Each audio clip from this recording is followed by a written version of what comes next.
Estamos contentos otra vez el día de hoy de poder abrir la palabra del Señor. Y estudiando este pasaje, me ponía a analizar cuál es la forma en que los creyentes debemos compartir el Evangelio con las personas. A veces no encontramos una manera, pero este pasaje en el capítulo 13 del libro de los Hechos, especialmente del versículo 13 al versículo 43, está larguito, pero nos habla de un modelo como el apóstol Pablo presenta el Evangelio del Señor Jesucristo, las buenas nuevas de la salvación, la justificación que hay en Cristo Jesús, a un pueblo, al pueblo del Señor, el pueblo escogido del Señor, reunido en la sinagoga, y cómo es que Él les presenta, cómo es que Él hace para hablarles del Señor Jesucristo a un grupo de personas que ya tenían el trasfondo de haber escuchado y conocido al Dios, pero a ese Dios del Antiguo Testamento, ese que todavía para ellos no se había revelado, pero en el Señor Jesucristo era la revelación de Dios. Entonces vamos a ver este pasaje de las Escrituras, y justamente este pasaje es la segunda parte de la continuación del primer viaje misionero del apóstol Pablo. La anterior semana hemos hablado de esto, hemos hablado acerca de que el apóstol Pablo inicia el primer viaje misionero. Y viaja conjuntamente con Bernabé. Bernabé es el que lo lleva al apóstol Pablo cuando él se llamaba Saulo, lo lleva a Antioquía. Antioquía se convierte en la segunda ciudad donde los cristianos se concentran ahora. La primera ciudad era Jerusalén, pero debido a la persecución, a la muerte de Esteban, muchos de los creyentes escapan a la ciudad de Antioquía. Y a propósito de Antioquía, había sido fundado por Seleuco, en honor a su padre Antíoco, como 16 ciudades con el nombre de Antioquía. Así que esta Antioquía que estamos hablando es Antioquía de Siria, que está como a unos 300 kilómetros al norte de Jerusalén.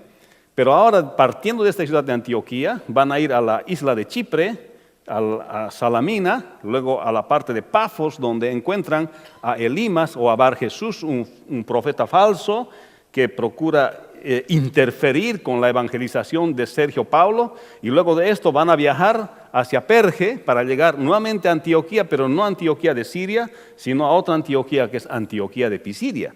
Entonces, este es el primer viaje misionero del apóstol Pablo, y vemos que el apóstol Pablo y Bernabé fueron separados por el Espíritu Santo. Hemos visto que aquellos que son llamados para el ministerio son llamados por Dios para hacer la obra del Señor.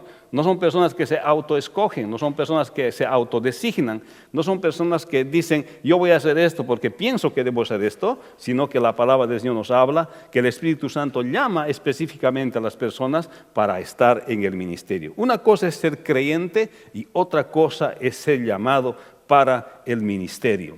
Entonces, volviendo un poquito, hay este incidente en Pafos cuando Pablo y Bernabé y Juan Marcos llegan ahí a Pafos, a la isla de Chipre, que actualmente existe, lleva ese mismo nombre.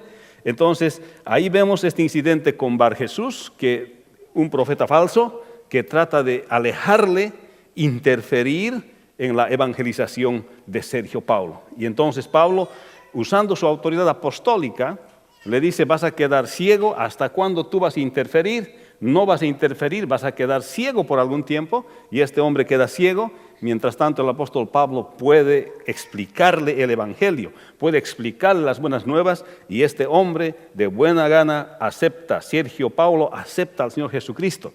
Y es lo que hemos hablado la anterior semana. A veces encontramos en nuestro camino personas, como les puse un ejemplo, que nos hacen variar la clase, que vienen a interferirnos en nuestra vida en un punto preciso, vienen a interferir en nuestro ministerio en un punto preciso. Personas que el enemigo coloca en nuestros caminos para hacernos salir del carril en que nosotros tenemos que estar andando. ¿Le ha pasado esto alguna vez? Cuando todas las cosas usted estaba haciendo bien, alguien ha aparecido en su camino con otra idea y le ha sacado de su carril, y al finalmente no ha hecho lo que debía hacer. Ninguna de las dos cosas ha hecho. Este era Bar Jesús. Esto hemos hablado la anterior semana. Así que el apóstol Pablo estaba confrontando oposición en la ejecución de su ministerio, pero él hace uso de su autoridad apostólica y entonces le manda a aquel hombre a que quede ciego, y queda ciego. Pero en este pasaje vamos a encontrar cómo el apóstol Pablo, después de Pafos, zarpa otra vez hasta Perge y llega hacia Antioquía de Pisidia, y había llegado el momento de explicar el Evangelio del Señor Jesucristo a personas que venían del trasfondo del pueblo del Señor, o sea, judíos.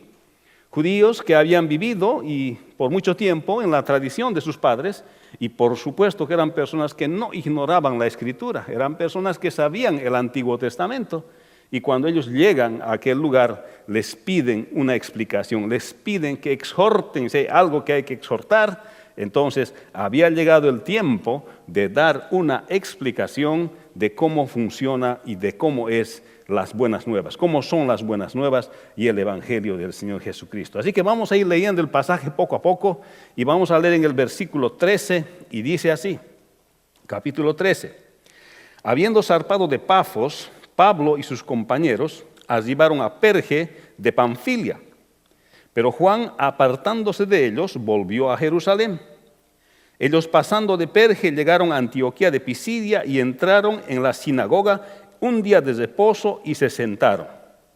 Y después de la lectura de la ley y de los profetas, los principales de la sinagoga mandaron a decirles: varones hermanos, si tenéis alguna palabra de exhortación para el pueblo, hablad. Entonces Pablo, levantándose, hecha la señal de silencio con la mano, dijo: varones israelitas, y los que teméis a Dios, oíd. El Dios de este pueblo de Israel escogió a nuestros padres y enalteció al pueblo, siendo ellos extranjeros en tierra de Egipto, y con brazo levantado los sacó de ella. Y por un tiempo, como de 40 años, los soportó en el desierto. Y habiendo destruido 7 naciones en la tierra de Canaán, les dio de herencia su territorio. Después, como por 450 años, les dio jueces hasta el profeta Samuel. Luego pidieron rey y Dios les dio a Saúl, hijo de Cis, varón de la tribu de Benjamín, por 40 años. Quitado les levantó por rey a David, de quien dio testimonio diciendo: he hallado a David, hijo de Isaí, varón conforme a mi corazón, quien hará todo lo que yo quiero. De la descendencia de este hombre y conforme a la promesa, Dios levantó a Jesús por Salvador a Israel. Padre, bendice tu palabra y háblanos con esta escritura que estamos leyendo el día de hoy. Y te pedimos que nos bendigas, nos hagas entender la forma de explicar tu palabra a aquellos que tal vez tienen un trasfondo, Señor, de ti, de que te conocen, de que saben de ti, pero que necesitan todavía tener una relación personal contigo. En el nombre de Jesús, tu Hijo amado. Amén. Es interesante observar este pasaje. El apóstol Pablo exhorta en la sinagoga, en esta sinagoga llega a este lugar y entran en Antioquía de Pisidia, después de Perge, llegan allá. Parece que el camino de Perge a Antioquía de Pisidia era un camino tortuoso, parece que no era tan fácil de caminar, parece que eran montañas y en las montañas siempre habían malhechores y esto parece que era peligroso. Entonces, pero aquí el apóstol Pablo exhorta a los de la sinagoga a creer en Dios y creer en este Dios que preparó a Israel como una nación a partir de la cual el Señor iba a levantar al Señor Jesucristo. Pero hay algo interesante en este pasaje antes de entrar a la exhortación que el apóstol Pablo hace en la sinagoga a los judíos que estaban allá reunidos. Y dice: habiendo zarpado de Pafos, Pablo y sus compañeros arribaron a Perge de Panfilia. Pero Juan, apartándose de ellos, volvió a Jerusalén. Es interesante esto porque posteriormente, en otro viaje misionero, cuando otra vez tienen que ir Bernabé y Pablo en misión, salir en misión, tienen un desacuerdo bien grande a consecuencia de Juan Marcos. Juan Marcos es el que escribe el Evangelio según San Marcos. Obviamente es una persona que el Señor ha utilizado, pero parece que en este momento, cuando Juan Marcos llega a Perge, ocurre algo de tal manera que no continúa en la misión, sino que se vuelve hacia Jerusalén o va hacia Jerusalén. Realmente el texto de la Escritura no explica por qué Marcos abandonó al equipo misionero, por qué Marcos no continúa con el equipo de la misión. Pero algunos estudiosos han ido mirando las Escrituras y han llegado a ciertas posibilidades que ha sucedido con Marcos. La primera cosa, probablemente, haya sucedido que haya habido desilusión respecto del liderazgo del viaje misionero. ¿Qué estaba sucediendo? Que Bernabé lo había llamado a Pablo, no para liderizar, sino para ir en misión, pero había alguna razón por la cual Bernabé le había llamado a Pablo. Pablo había estado ausente por muchos años antes de entrar al ministerio, porque él había ido a reflexionar sobre la nueva fe que había encontrado en Cristo. Porque cuando aquella voz le derribó de su caballo y le dijo, Saulo, Saulo, ¿por qué me persigues? Y él dijo, ¿quién eres tú? Y él dijo, yo soy Jesús, a quien tú persigues. Le dijo, dura cosa te es dar cosas contra el aguijón. Y entonces Saulo se convierte al Señor, pero él tiene que reflexionar sobre todo ese conocimiento que como fariseo a los pies de Gamaliel él ha aprendido.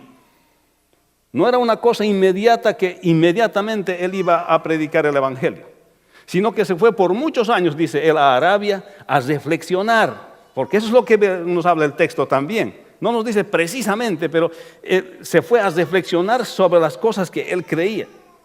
Así que cuando Pablo van en el viaje misionero con Bernabé, parece que Marcos estaba atento a lo que estaba haciendo Bernabé y Pablo. ¿Quién sabe? Él estaba mirando a Bernabé como el líder del equipo.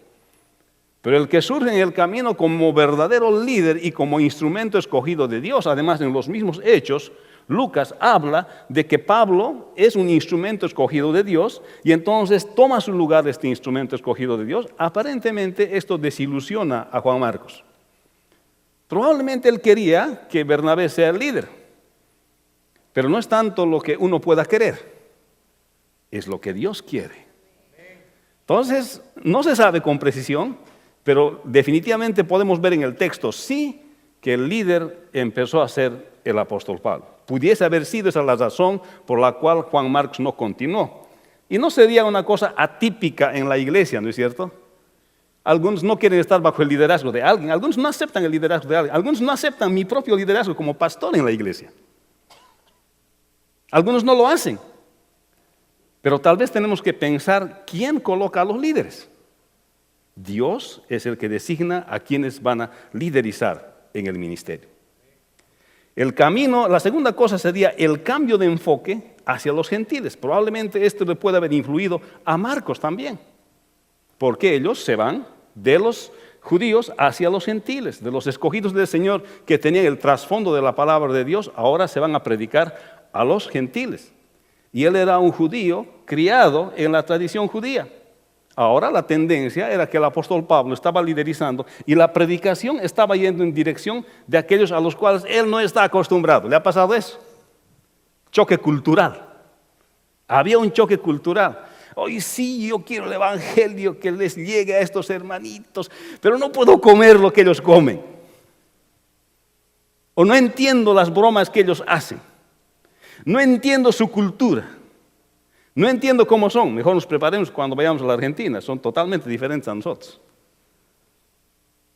Pero pareciera que en Juan Marcos, había esto del choque cultural. Y tal vez esa puede ser una razón por la cual ha dejado también el equipo. O puede haber sido también el temor de cruzar las montañas que conducían a Antioquía de Pisidia. Era peligroso. Estaba subida. Pero había otra razón también. Su mamá era viuda. Y probablemente él no quería arriesgar cruzar las montañas de Perge hasta Antioquía de Pisidia. Y tal vez pensó y dijo, mi mamá es viuda, mi mamá es sola. Si me pasa algo en este camino, ¿quién va a cuidar de mi mamá? Y se volvió. Y lo último sería que había una enfermedad en Perge. Hay evidencias bíblicas de que hubo una enfermedad y que aparentemente el equipo se alejó hacia las montañas para protegerse de contagiarse de esta enfermedad. Algunos investigadores dicen que hubo malaria en esa época, entonces para que no se contagien de la enfermedad, aparentemente fueron a un lugar alto, alejado, y tal vez Juan Marcos no lo pudo manejar, no pudo manejar la situación. Así que volvió hacia Jerusalén.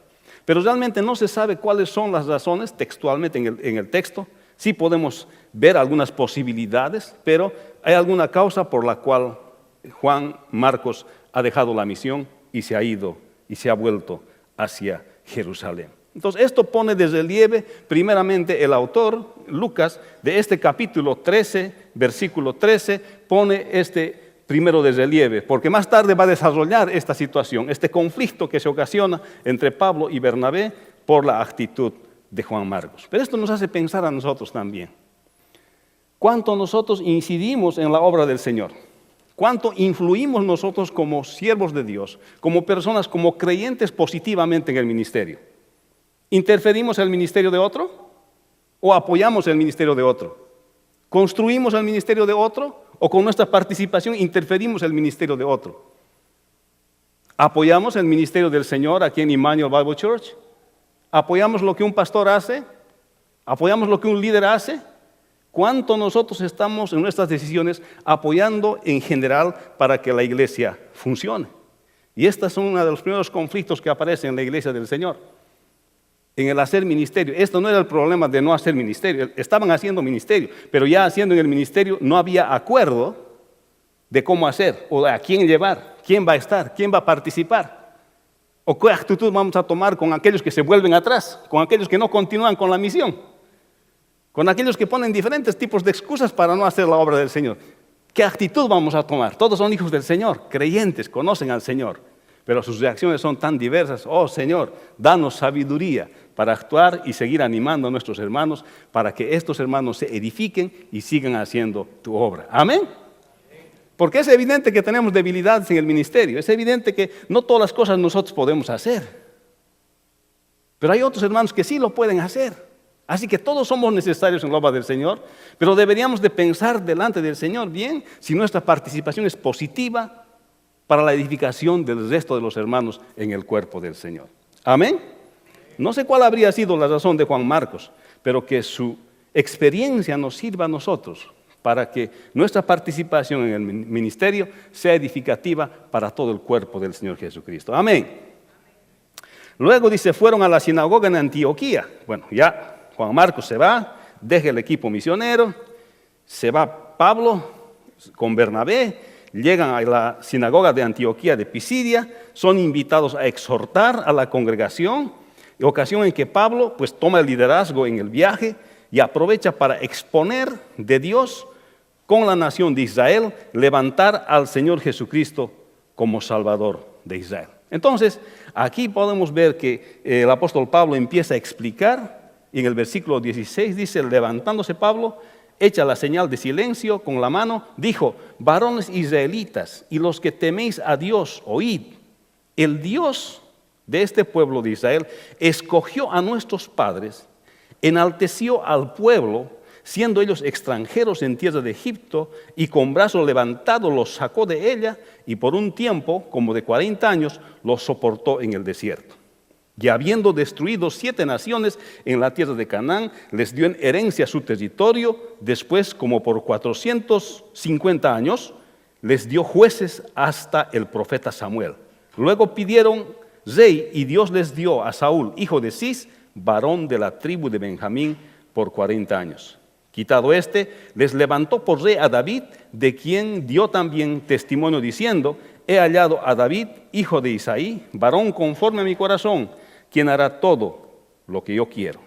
Ahora, está explicando acá cómo Dios, y esto es importante, cuando explicamos nuestra fe, especialmente los que van a ir a la misión o los que evangelizan regularmente, a veces nos preguntamos cómo es que yo puedo presentar el evangelio del Señor Jesucristo, cómo puedo presentar yo la palabra de Dios.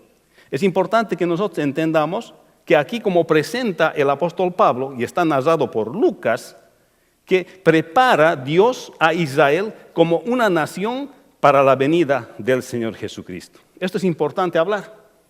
¿Sabe que esto es bien interesante? Porque Pablo no está evangelizando a gente que nunca ha escuchado de Dios. Pablo está hablando con hijos del pueblo escogido del Señor, con los judíos, personas que tienen semejante trasfondo de Dios. Conocen el Antiguo Testamento, lo leen cada sábado. Saben pasajes de memoria. Entonces, el apóstol Pablo no está hablando con personas que ignoran de Dios. Está hablando con personas que más bien vienen de la tradición de cómo Dios poderosamente los saca de Egipto, los lleva a la tierra prometida, los libera de 7 reyes, les pone jueces, Luego les pone reyes. Y luego del rey David viene el Señor Jesucristo. Entonces les está explicando, está diciéndoles a un pueblo que conoce, le está diciendo claramente que Dios había preparado a la nación israelita solamente con el propósito de la venida del Señor Jesucristo. ¿Cuándo dicen amén? Esto ha debido ser fuerte escuchar en la sinagoga, porque alguien entra, un rabí bien joven, un maestro joven, y le dicen, por favor, exhórtanos si hay algo que nos quieres decir, compartimos una palabra, algo así. Y él abre la escritura y les empieza a decir, miren, hermanos, todos son judíos, yo también soy judío. Sepan ustedes que esta nación a la cual nosotros pertenecemos y cómo habíamos venido desde Egipto hasta el día de hoy, la única razón de lo que nosotros existimos como nación es la venida del Señor Jesucristo. Eso está diciendo. Esto es bien fuerte, ha tenido que causar reacciones totalmente distintas y además de curiosidad respecto de aquellos que estaban allá sentados con el apóstol. Entonces, este pasaje está mostrando que el propósito de la historia de la nación de Israel fue solamente establecido para llevar a cabo el plan de salvación de Dios. Esto está explicando el apóstol Pablo a los hijos del pueblo del Señor en aquella sinagoga, a los judíos que estaban en aquella sinagoga. La única razón de la existencia de la nación de Israel es para preparar el camino para la venida del Salvador, del Señor Jesucristo. Ahora, esto está mostrándose como su propósito. Pablo está tratando de explicar que aquellos hijos del pueblo de Dios, la única razón que tienen como su existencia es la venida del Señor Jesucristo. Y mire lo que dice en el versículo 23, de la descendencia de éste, refiriéndose a David como rey, y conforme a la promesa, Dios levantó a Jesús por Salvador a Israel. En ese tiempo no había el internet, los medios de comunicación no estaban desarrollados como el día de hoy, así que la comunicación caminaba a pie y a lomo de bestia. Entonces, cuando un viajero llegaba a una sinagoga, venía con novedades y a explicar lo que había sucedido en otros lugares. Y los otros ponían atención porque la ley decía de boca de 2 o 3 testigos lo que se dice se va a creer. Entonces, obviamente estaba acompañado ahí el apóstol Pablo y entonces estaba explicando que el Señor Jesucristo había sido levantado por Dios de la descendencia de David para ser el Salvador de Israel. Y va en más detalle todavía allá. O sea que la primera cosa que nosotros podemos hacer cuando explicamos el Evangelio del Señor Jesucristo es explicar el trasfondo, decir de que Dios había formado una nación como la nación de Israel con el propósito de preparar la venida del Señor Jesucristo. De la misma manera ocurre el día de hoy. Y si tú no has escuchado del Evangelio del Señor Jesucristo y esta es la primera vez que estás escuchando, quiero decirte que Dios constituyó una nación, la nación de Israel, con el propósito de que venga el Señor Jesucristo, para que creyendo en el Señor Jesucristo puedas tener el perdón de pecados y ser justificado. Eso dice el pasaje un poquito más después. O sea que Dios había creado una nación, no solamente creó porque qué bonito Israel, creó Dios a Israel con la intención de que a través de ella venga el Señor Jesucristo. Así que si eso no lo sabías, Israel existió por eso. Ha cumplido ya su rol Israel, porque ya vino el Señor. Sin embargo, Dios todavía va a cumplir las promesas que le ha hecho a Israel. Dios le ha hecho promesas a Israel y esas promesas va a cumplir en Israel. Eso ya es otra cosa, pero. Ahora, vemos acá que la Biblia nos habla en que nosotros somos pecadores y que nosotros fuimos creados para vivir para Dios. Pero cuando nosotros no conocemos a Dios o cuando hemos sido informados de la existencia de Dios, así como lo eran estos judíos que estaban en la sinagoga, tenían tradición de conocer de Dios, pensamos que conocemos a Dios. Ese era el asunto, póngase a pensar.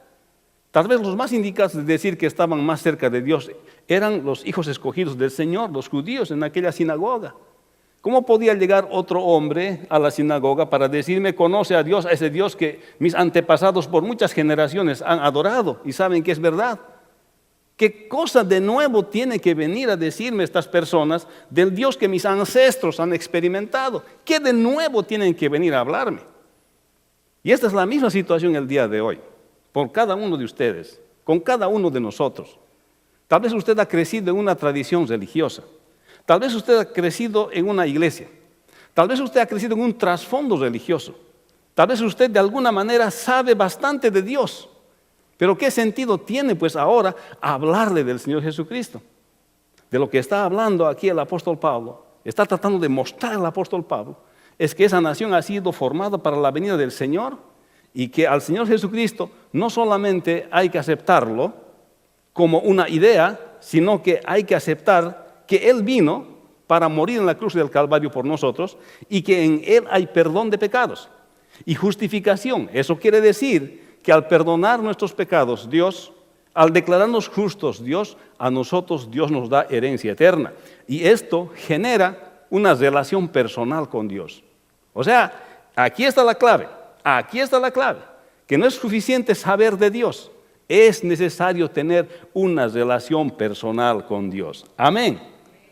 Y esto es lo que está hablando, porque si no, no tendría sentido entrar a la sinagoga a hablar donde todos saben de Dios, conocían los originales, podían leerlos, podían saber todos los nombres de Dios, todo lo que sea, toda la información que había en la palabra de Dios. Sin embargo, no tenían ellos una relación personal con el Señor Jesucristo. Y la Escritura nos habla de esto, nos habla de que no, muchos son los llamados, pero son pocos los escogidos. ¿Sabe, hermano? El Espíritu Santo convence el corazón de la persona. Le convence de que Dios existe, pero la decisión de obedecer a ese convencimiento de que Dios existe y de que Jesús es el Hijo de Dios, que vino a perdonar pecados y a justificar, y luego seguirle cada día en una relación viva y personal, es decisión tuya. Pero no todos toman esa decisión. Muchos somos informados de Cristo, muchos son informados de la existencia del Señor, pero no todos deciden obedecer a ese convencimiento que les da el Espíritu Santo en su corazón. Por tanto, podemos llamarnos cristianos, podemos decir que somos hijos de Dios, podemos decir que conocemos a Dios, como todos aquellos piadosos judíos que estaban sentados en aquella sinagoga, hijos del pueblo escogido de Dios, pero que ninguno de ellos tenía una relación personal con el Señor Jesucristo.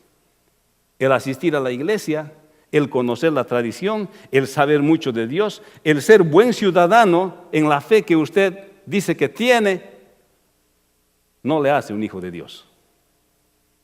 Le hace un hijo de Dios cuando usted obedece al convencimiento que tiene el Espíritu Santo en su corazón de que Jesucristo perdona los pecados y que el Señor Jesucristo le da la justificación, y usted vive obedeciendo a ese convencimiento en su corazón, viviendo una vida que se parece y que se asemeja a la del Señor Jesucristo. Y no necesita que nadie le obligue a hacer lo correcto. Usted hace lo correcto por sí mismo, porque tiene el Espíritu Santo del Señor. No necesita que nadie le convenza que lo que está haciendo está mal, sino que usted mismo sabe por el Espíritu que lo que está haciendo está mal y se rectifica usted mismo. Eso es lo sobrenatural de ser creyente, porque cuando uno es llamado por el Espíritu Santo del Señor y acepta ese llamado del Señor para ser creyente, su decisión es parecerse al Señor Jesucristo todos los días de su vida. Por eso que no podemos ser como policías aquí prohibiendo o controlando la ley. ¿Qué es lo que se hace? ¿Qué es lo que se hace? Esperamos que aquellos que dicen que han creído en el Señor Jesucristo tengan una conducta digna de Él. Entonces, esto estaba diciendo Pablo, y vamos a ver un poquito más después. Y fíjese lo que dice en el versículo 24. Dice: antes de su venida predicó Juan el bautismo de arrepentimiento a todo el pueblo de Israel. Mas cuando Juan termina su carrera dijo: ¿qué pensáis que soy? Yo no soy él, mas he aquí, viene tras de mí uno de quien no soy digno desatar el calzado de los pies. Aquí vemos que Juan predica el bautismo del arrepentimiento y afirma que él no es el Señor Jesucristo. Vemos también que Dios envía un mensajero a Israel antes de la venida del Señor. O sea que Dios prepara un pueblo, Israel, para que venga el Señor Jesucristo de la familia de David. Él viene, Dios lo levanta a él de la familia de David, pero antes de que él venga aparece un gran profeta, el último profeta del Antiguo Testamento, Juan el Bautista, hombre grande que Dios dice que es más que profeta, porque hizo su profecía y vio cómo se cumplió su profecía, la venida del Señor. Y menciona aquí lo que se menciona en los evangelios también, que Juan dijo que yo no soy el Cristo. Cuando le mandaron a preguntar, le dijeron, ¿eres tú el Cristo? ¿Eres tú el que tiene que venir? Juan dice, no soy yo el Cristo. Yo no soy siquiera digno de encorvado, agachado, desamarrarle las correas de su calzado. Yo no soy el Cristo, pero soy una voz que clama en el desierto, enderezad el camino del Señor, a abrirle senda, a arrepentidos, porque el reino de los cielos se ha acercado. Entonces aquí Pablo está exponiendo la palabra de Dios a gente que sabe de Dios. Y les está diciendo, ustedes forman parte de esta nación a partir de la cual vino el Señor. Pero quiero que sepan, ustedes no han visto porque ustedes viven aquí en Antioquía de Pisidia y esto ocurrió en Jerusalén, de que hubo un hombre llamado Juan que habló, que le anunció, un profeta que le anunció que va a venir y el cual decía que ni siquiera es digno de agacharse y desamarrarse la correa de su calzado. Juan fue el que anunció, o sea, la venida oficial del Señor Jesucristo. O sea que a Juan le tocó el ministerio de profeta y más que profeta, porque vio cumplirse su profecía delante de él. Esto se ve en los 4 evangelios.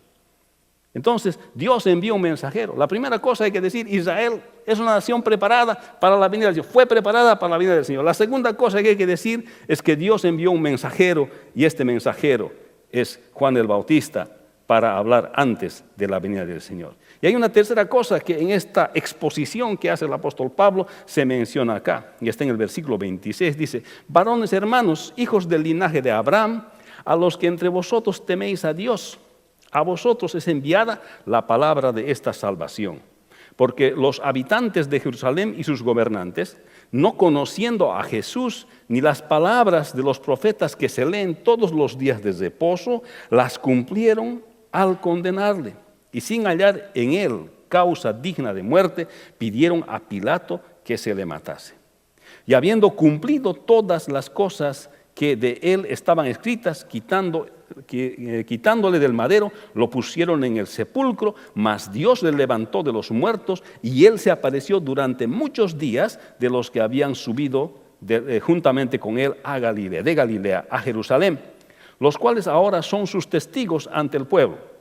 Y nosotros también os anunciamos el Evangelio, las buenas nuevas, de aquella promesa hecha a nuestros padres, la cual ha cumplido a los hijos de ellos. Y nosotros, resucitando a Jesús, como está escrito también en el Salmo 2, mi hijo eres tú, yo te he engendrado hoy. Y en cuanto a que le levantó de los muertos, para nunca más volver a corrupción, lo dijo así, os daré las misericordias fieles de David.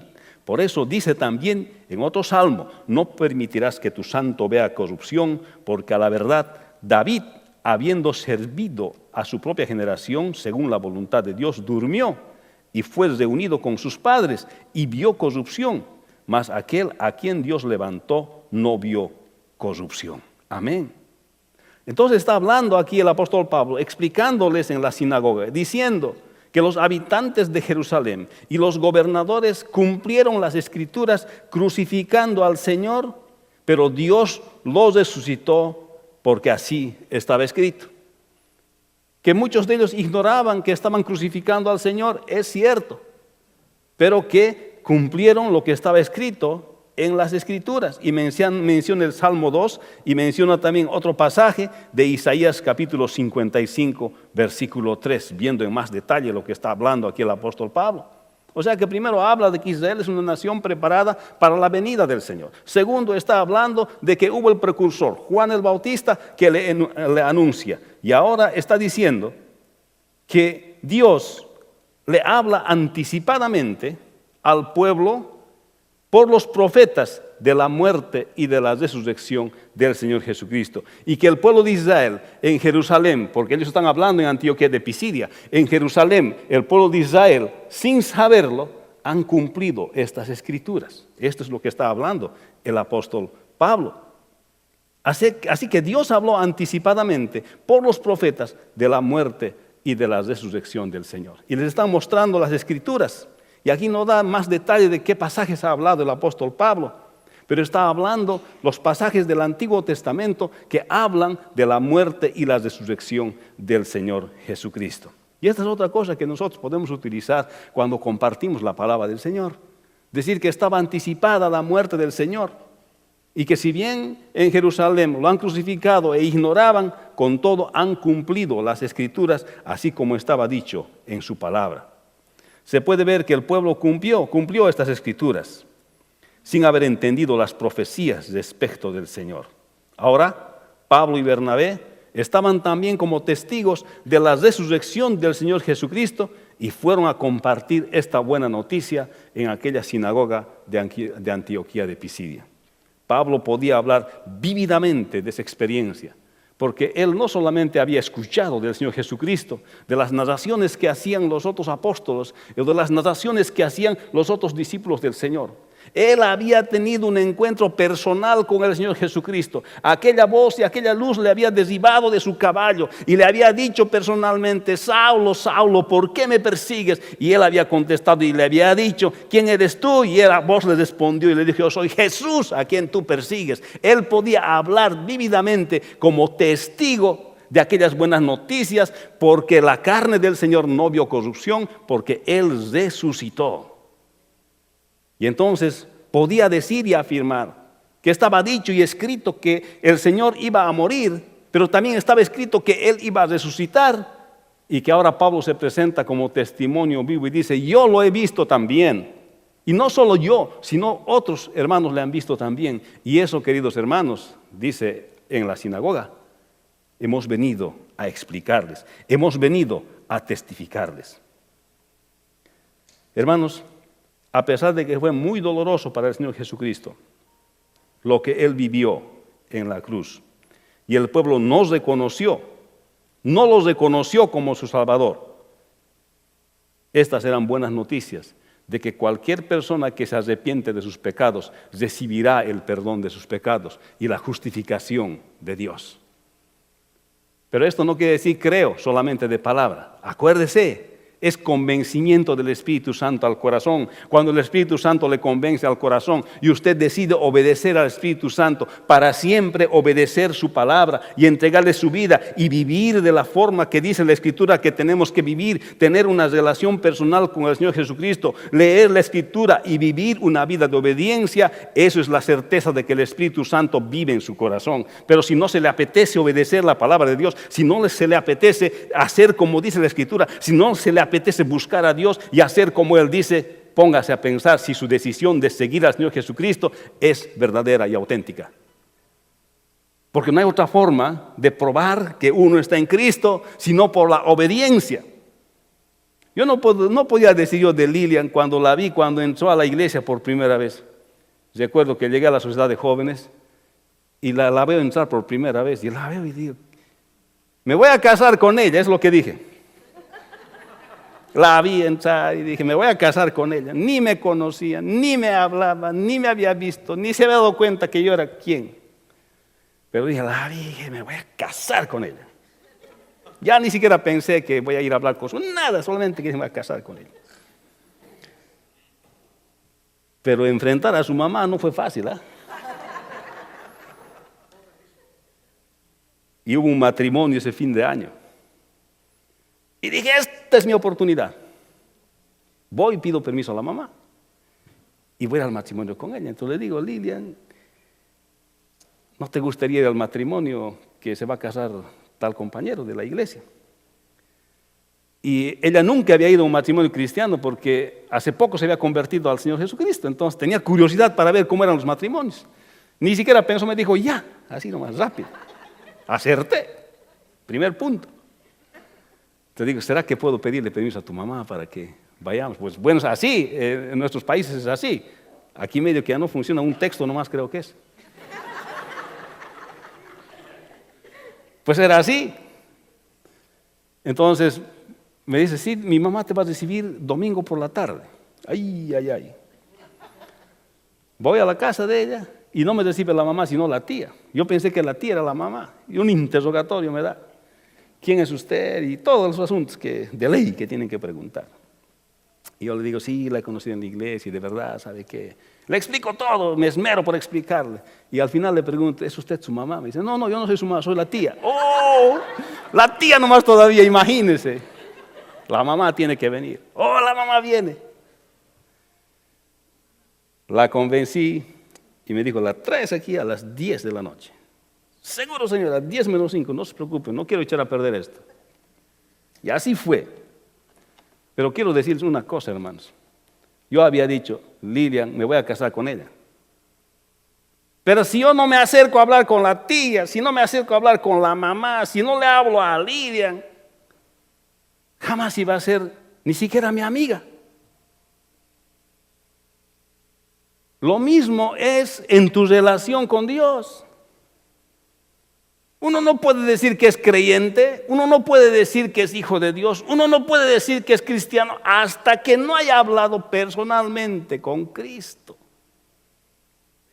Hasta que no haya obedecido la voz del convencimiento del Espíritu Santo en su corazón y ahora ha decidido firmemente vivir en obediencia al Señor.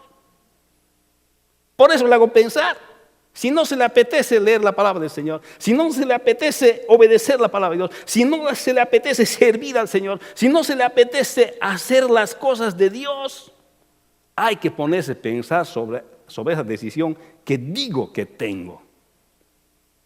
Los judíos estaban sentados en esta sinagoga, los escogidos del pueblo del Señor, habían escuchado hablar de Dios, pero ninguno de ellos había hecho la decisión personal de entregar su vida al Señor Jesucristo. Estaban informados, muy bien informados, tenían tradición, muy buena tradición, eran buenas personas, muy buenas personas, pero no tenían a Cristo en su corazón.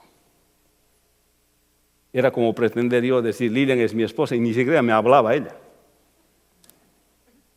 Hermanos, qué importante es que nosotros entendamos que Dios habló anticipadamente por los profetas de la muerte y de la resurrección del Señor, pero mientras nosotros no entendemos esto y no recibimos este mensaje en nuestras vidas, entonces no estamos viviendo auténticamente lo que es la vida cristiana.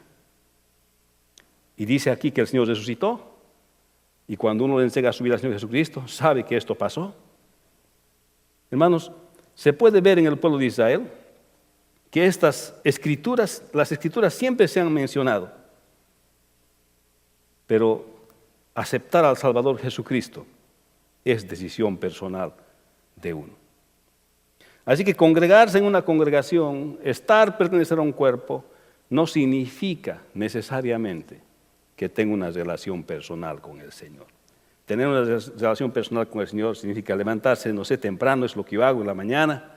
Me levanto temprano en la mañana, agarro la palabra del Señor, digo, Dios mío, ¿qué tienes que hablarme en este día? ¿Qué quieres cambiarme, Señor, en este día? Dime, ¿qué está en mi vida? No está bien. Por favor, háblame en tu palabra. Leo su palabra, y cuando leo su palabra me doy cuenta de ciertas cosas que en mi vida no están bien. Me miro como en un espejo ahí y digo, estas cosas todavía no hago bien. Cámbiame, Señor. Ayúdame, Señor. Quiero obedecerte, quiero hacer como tú dices. Enséñame, Señor. Hoy día ayúdame a portarme como dice esta Escritura. Que camine por esta Escritura, Señor. Es lo que hago en las mañanas. Y acabo mi día así, al final. Y al día siguiente otra vez viene la ducha, otra vez la palabra del Señor. Porque uno busca parecerse al Señor Jesucristo. Versículo 38 al 43 dice, sabed pues esto, varones hermanos, que por medio de él se os anuncia perdón de pecados. Y esto es lo que está diciendo ahora el apóstol Pablo. Y que de todo aquello de que por la ley de Moisés no pudisteis ser justificados, en él es justificado todo aquel que cree. Mirad pues que no venga sobre vosotros lo que está dicho en los profetas. Mirad, oh menospreciadores, y asombraos y desapareced, porque yo hago una buena obra en vuestros días, obra que no creeréis si alguien os la contare.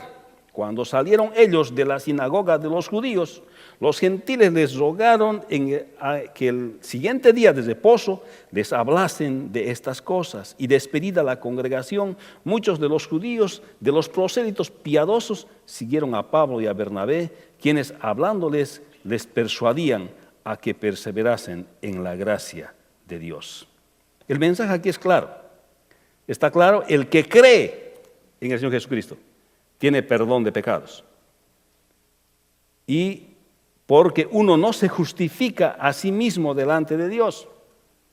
Esas personas que estaban sentadas escuchando al apóstol eran personas justas, personas que no estaban en un lugar malo, estaban en la sinagoga. Pero les estaba diciendo Pablo que aún ustedes, que son de la nación que Dios ha preparado para que venga el Señor, que Juan el Bautista ha venido a predicar como anticipándoles a ustedes, que los profetas han hablado que Jesús iba a morir y que resucitó, aún ustedes necesitan el perdón de sus pecados, que por la ley de Moisés, querido pueblo, ustedes no han podido ser justificados, porque la ley les recuerda cuán pecadores son, la ley me recuerda cuán pecador soy. Cuando veo la ley me doy cuenta que nada puedo obedecer, soy un pecador, y ustedes son pecadores. Vean la ley, por la ley ustedes no han podido ser justificados, por eso ha venido el Señor Jesucristo, y nosotros somos la nación que Dios había preparado para la venida del Señor. Así que ustedes necesitan el perdón de sus pecados, aunque conocen de Dios, porque no hay forma en que ustedes sean justificados delante de Dios. Eso es lo que dice el apóstol Pablo. Dios ofrece perdón de pecados y justificación a todo aquel que cree. Aquí estamos hablando de un asunto teológico de vida eterna. Que cuando uno decide obedecer esa voz de convencimiento del Espíritu Santo en su corazón para seguirle al Señor, dice la palabra del Señor que el Espíritu Santo le sella como un anticipo, que es el arras de nuestra salvación. Nos sella con su Espíritu Santo y hemos recibido justificación, y nos da ganas a nosotros de vivir en obediencia al Señor.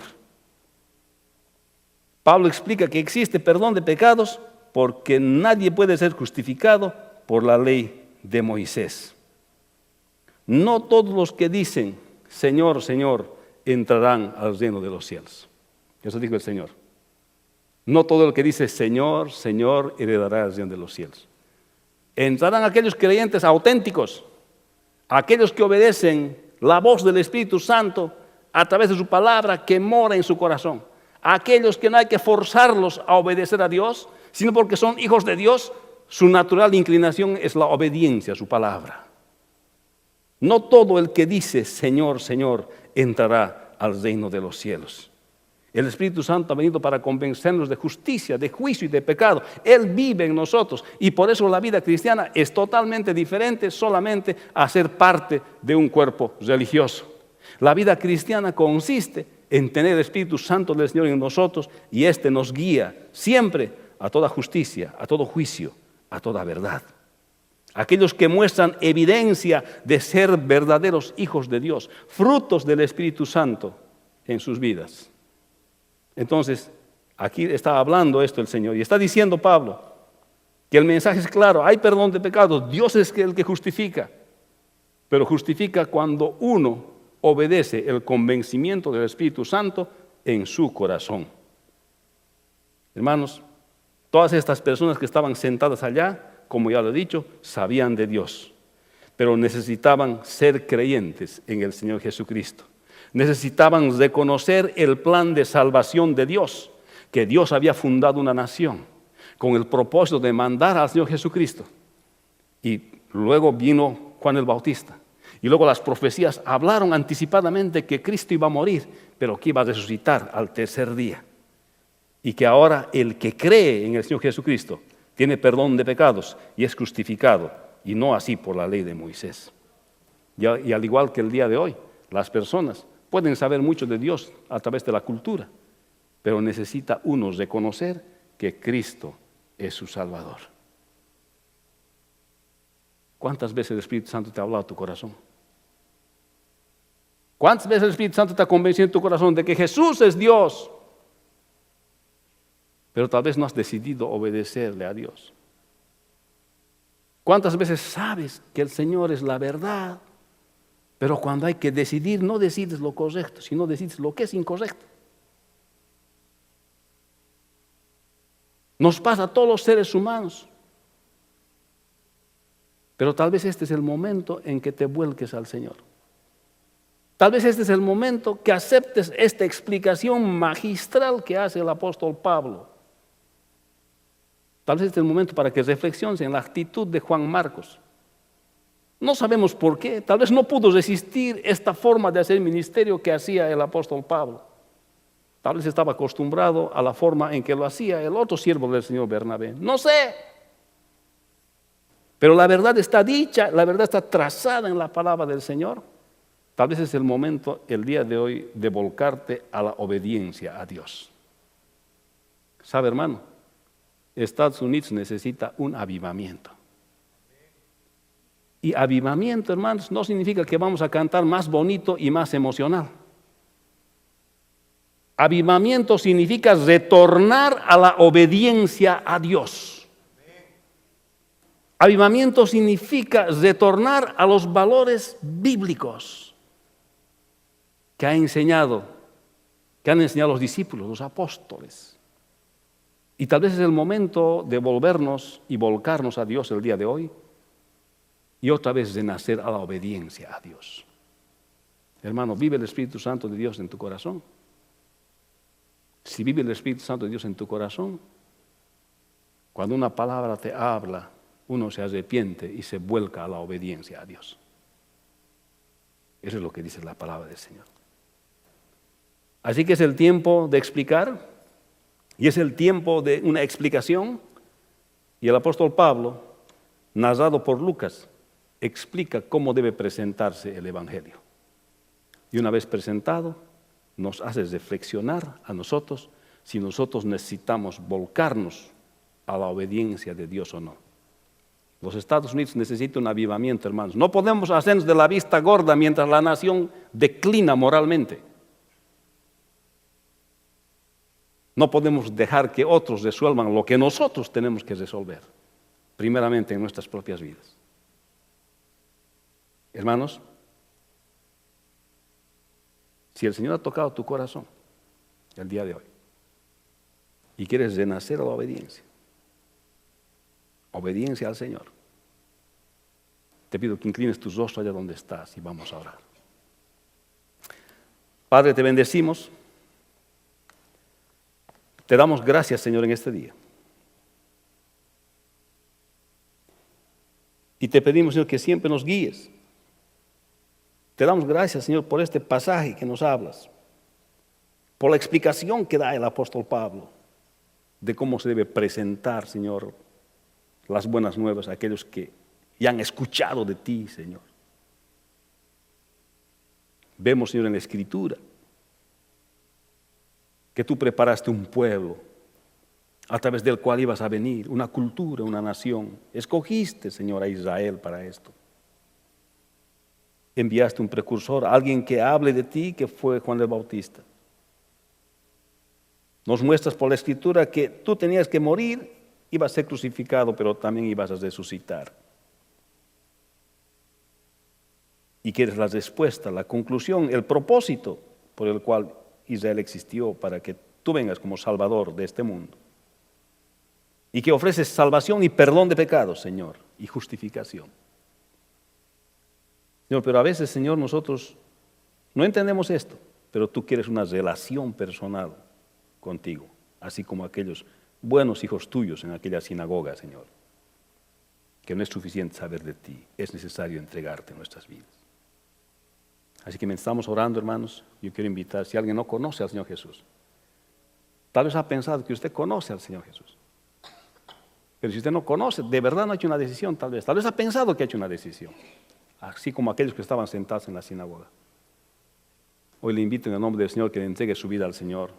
Y si el Espíritu Santo está convenciendo su corazón, obedezca al Espíritu Santo del Señor y decida vivir para el Señor, obedecer la palabra de Dios a partir del día de hoy. Si usted quiere hacer esta decisión, le invito en el nombre del Señor que levante su mano. ¿Hay alguien que desea hacer esta decisión el día de hoy? Amén. Señor le bendiga. ¿Alguien más? Amén, el Señor le bendiga. ¿Alguien más? No tenga temor. Si el Señor ha tocado tu corazón, es tiempo de revisar. Ahora, si usted es creyente y hoy quiere nacer otra vez a la obediencia, obedecer al Señor, a partir de hoy, también le invito en el nombre del Señor. Y quiero pedirle, si usted es creyente y tal vez necesita comprometerse otra vez con el Señor, quiero invitar aquí adelante que venga, vamos a orar. Vamos a orar para que nuestra decisión sea firme. Y los que han levantado sus manos también, si desean, pueden pasar a orar. Si no, no hay problema. Vamos a orar, hacer una oración ahí donde va a orar. Pero si usted quiere comprometerse en su obediencia a Dios, el día de hoy, venga. Si usted se da cuenta que necesita impulso para obedecer a Dios, hay algo que no está bien en ese corazón. Si todas las cosas buenas y malas le parecen bien, no distingue entre el bien y el mal, parece que todo está bien, esto y el otro está bien. Hay algo en su corazón que necesita el día de hoy arreglar. Nazca la obediencia, renazca la obediencia, porque el Hijo de Dios obedece a Dios sin que nadie le presione, sin que nadie le diga que esto está bien, esto está mal. Sabe por el Espíritu Santo qué está bien, qué está mal en su vida. Así que tome la decisión el día de hoy de obedecer a Dios. Nuestro país necesita avivamiento, pero el avivamiento nace en nuestro corazón. Avivamiento es obediencia a Dios. Avivamiento es obedecer a Dios en nuestras propias vidas primero, para hablar de obediencia a los otros después. Vamos a orar. Quiero orar por aquellos que han levantado sus manos, que el día de hoy no conocen todavía al Señor. Quisiera que repitan en silencio nomás esta oración allá donde están. No tienen que venir aquí. Le pedí a los hermanos creyentes que vengan acá para recomprometerse. Pero quiero orar con aquellos que han levantado sus manos. Repitan esta oración detrás de mí, aquellos que le van a entregar su vida al Señor. Padre, en el nombre de Jesús, vengo delante de ti para aceptar el perdón de mis pecados, así como el apóstol Pablo expone en este pasaje. Señor, quiero obedecer ese convencimiento que has puesto por tu Espíritu Santo en este momento en mi corazón. Yo sé que no es mi imaginación, sino el Espíritu Santo que me está hablando, que de verdad necesito tener una relación personal contigo. Por eso te pido el perdón de mis pecados el día de hoy. Perdóname, Señor, todos mis pecados desde que he nacido hasta el día de hoy. Y te pido, Señor, que ahora me justifiques, me declares justo, Señor, porque creo que tú eres el Hijo de Dios. Y el día de hoy, a partir del día de hoy, quiero andar obedeciéndote, Señor. Quiero andar haciendo tu voluntad, leyendo tu palabra, haciendo como dice tu palabra. Señor, te entrego mi vida de hoy para siempre y te pido que tu Espíritu Santo me ayude a obedecerte todos los días, porque yo sí quiero obedecer. En el nombre de Jesús te hago esta decisión y esta oración, y a partir de hoy entablo una relación personal contigo. Ahora voy a orar por todos ustedes. Padre, te damos gracias. Primero te doy gracias por aquellos que han tomado la decisión de entregar sus vidas, Señor. Podemos pensar que somos creyentes, pero tal vez no lo somos, Señor, porque ser creyente significa tener una relación personal contigo, vivir obedeciéndote, haciendo tu voluntad. Y ahora estamos aquí adelante, Señor, y cuando escuchamos esta palabra, vemos este pasaje de la Escritura, nos habla nuestro corazón y nos vuelve a llamar otra vez a la obediencia, Señor. A veces declinamos en nuestra fe, bajamos en nuestra fe, pero sabemos que tenemos el Espíritu Santo que mora en nosotros. Y cuando Él nos convence, a veces no queremos hacer lo que Él nos pone en nuestro corazón, ni lo que dice tu palabra. Queremos hacer, Señor, a nuestra manera. Por eso hoy estamos aquí adelante, para arrepentirnos, para pedirte perdón, para decirte, Señor, perdónanos, Haznos hijos obedientes. Haznos hijos que no necesitamos que nadie más que tu Espíritu Santo nos haga recuerdo para hacer las cosas como deben ser. Te pedimos el día de hoy, Señor, que nos hagas fuertes y que a partir de hoy, Señor, podamos obedecerte con más fuerza. Que no sea, Señor, nuestras emociones, porque dice tu palabra que no dice solo el que dice Señor, Señor, heredará el reino de los cielos, Señor, sino aquel que da frutos. Y nosotros queremos dar frutos, Señor, aquí que se vean positivos y permanentes, Señor. Somos tus hijos y oramos en el nombre de Jesús. Y oramos para que tú nos fortalezcas ahora. Manda avivamiento a la nación, Señor. Manda avivamiento, Señor, a los Estados Unidos. Y que ese avivamiento nazca en nuestro corazón, porque avivamiento significa obediencia a tu palabra. Y la obediencia trae bendición, Señor. La obediencia trae bendición a nuestras familias. La obediencia trae bendición a la nación. Oramos por todos aquellos, Señor, que no te obedecen todavía, para que tú les convenzas con tu espíritu y andemos todos los días como una nación que te agrada y como personas, Señor, que te agradamos. Oro por mis hermanos que están aquí adelante, Señor, que tú los fortalezcas en su decisión de andar siempre contigo, Señor, y que a partir de hoy renazcan en la obediencia a hacer tu voluntad. En el nombre de Jesús, tu Hijo amado. Amén. Que el Señor les bendiga, hermanos.